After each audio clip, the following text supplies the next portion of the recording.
早晨，歡迎收聽晨鐘課，每天都是新的起點。今日係12月4號，題目係人生不設限。經文記載喺腓立比書4章13節，我靠着那加給我力量的，凡事都能做。杜什卡係澳大利亞墨爾本嘅一位助產士同埋兒科護士，佢幫助孕婦分娩、照顧新生兒等等嘅工作。呢類嘅工作佢已經有數百次嘅經驗。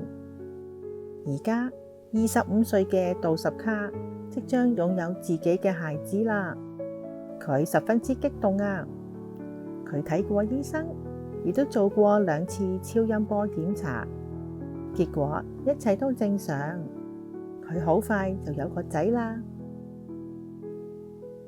1982年12月4號，尼古拉斯出世啦。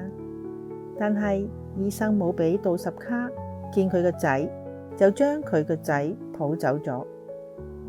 憂心忡忡嘅杜什卡，佢問醫生：佢個仔係咪一切都正常啊？醫生好簡單咁回答話：係海豹之症。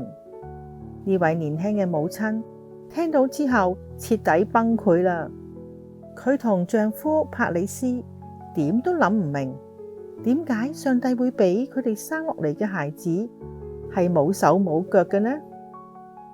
夫妻2個人花咗好長嘅時間先能夠接受孩子嘅狀況，而小力克自己亦都花咗好長嘅時間嚟接受呢個事實，但最終佢哋都明白上帝對小力克嘅生命有佢嘅計劃。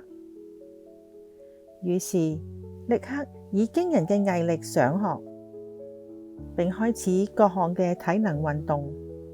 小力克長大之後，竟然成為一名有影響力嘅基督徒佈道家同埋勵志演說家。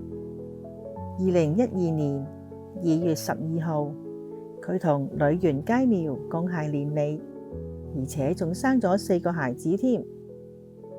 喺力克嘅書《人生不設限》裏邊，力克胡哲咁話：發生喺你身上嘅事，你唔一定控制得到。人生中總有啲唔如意，但係呢啲並唔係你嘅錯，你亦都阻止唔嚟。你睇下，我唔認為上帝會將我哋無法承受嘅東西賜俾我哋。我向你保證，無論你身上面有乜嘢唔足夠嘅地方，上帝都會賜俾你足夠嘅能力嚟彌補足。有時候，停止抱怨同埋克服自憐自艾嘅最好方法，就係遇見一個比自己處境更堪憐嘅人。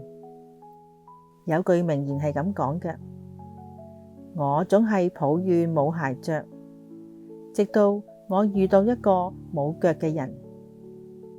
當你因為困難發牢騷嘅時候，請你記住，你並唔係第一個有缺陷同埋弱點嘅人。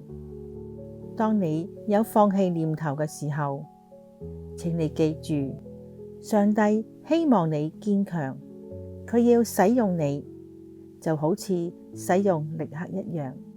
今日嘅晨鐘課就講到呢一度啦。願喺新嘅一日，你都能夠與奇妙嘅救主耶穌基督有更深刻嘅交通。歡迎你聽日繼續收聽。